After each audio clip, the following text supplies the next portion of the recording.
മുണ്ടത്തിക്കോട് വെടിക്കെട്ട് അപകടത്തിന്റെ പശ്ചാത്തലത്തിൽ ആഘോഷങ്ങൾ പരിമിതപ്പെടുത്തിയെങ്കിലും ആവേശം ഒട്ടും കുറയാതെ തൃശൂർ പൂരത്തിന് തുടക്കമായി.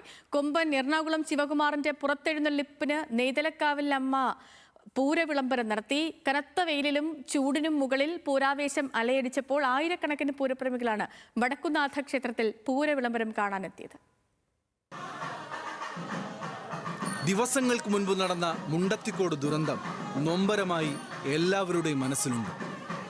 അതുകൊണ്ട് തന്നെ ആഘോഷങ്ങൾ പരിമിതപ്പെടുത്തി ആചാരപരമായ ചടങ്ങുകൾക്ക് പ്രാധാന്യം നൽകിയാണ് പൂരവിളംബരത്തിന് തുടക്കം കുറിച്ചത്. രാവിലെ 8 മണിയോടെ നെയ്തലക്കാവിൽ വിളംബരത്തിനായുള്ള പുറപ്പാട് ആരംഭിച്ചു.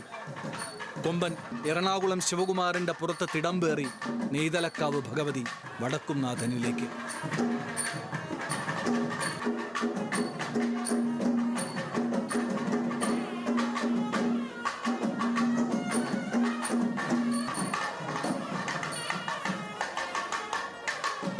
രാവിലെ 10:30 നടുവിലാലെത്തിയ എഴുന്നള്ളത്തിന്റെ ഭാഗമായി മേളപ്രമാണി കിഴക്കൂട്ട് അനിയന്മാരും സംഘവും അണിനിരന്നു. തുടർന്ന് പടിഞ്ഞാറേ നടയിൽ 1.5 മണിക്കൂറോളം മേളപ്പെരുക്കം.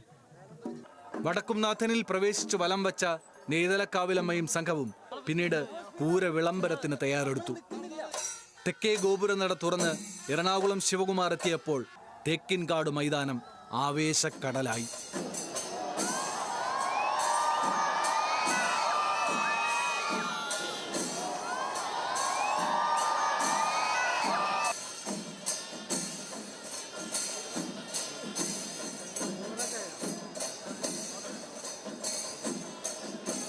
ഗോപുരനട തുറന്ന് പടിഞ്ഞാറേ നടയിലൂടെ ശ്രീമൂലസ്ഥാനം കടന്ന് നെയ്തലക്കാവ് ദേവി നിലപാട് തറയിലെത്തി.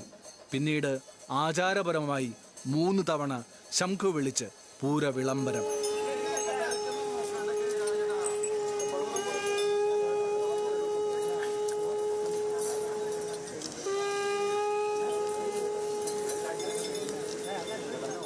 നാടും നഗരവും ഒന്നിക്കുന്ന പൂരാവേശത്തിനു തുടക്കം കുറിച്ചതോടെ നാളെ പുലർച്ചെ മുതൽ ചെറുപൂരങ്ങളും ആരംഭിക്കും.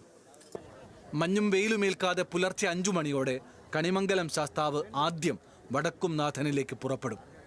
രാവിലെ 11 മണിയോടെയാണ് മഠത്തിൽ പഞ്ചവാദ്യം ആരംഭിക്കുന്നത്. ഉച്ചയ്ക്ക് 2 മണിക്ക് എലഞ്ഞിത്തറ മേളവും 5 മണിയോടെ തെക്കോട്ടിറക്കവും കുടമാറ്റവും നടക്കും. വെടിക്കെട്ട് അപകടത്തിന്റെ പശ്ചാത്തലത്തിൽ ആർഭാടങ്ങളും ആഘോഷങ്ങളും പരമാവധി ഒഴിവാക്കിയാണ് പൂരത്തിന്റെ സംഘാടനമെങ്കിലും അതിനായുള്ള അവസാനഘട്ട തയ്യാറെടുപ്പുകളും പൂർത്തിയാക്കുകയാണ് തിരുവമ്പാടി പാറമേക്കാവ് ദേവസ്വങ്ങളും ഘടകക്ഷേത്രങ്ങളും. Team news Malayalam, Thrissur.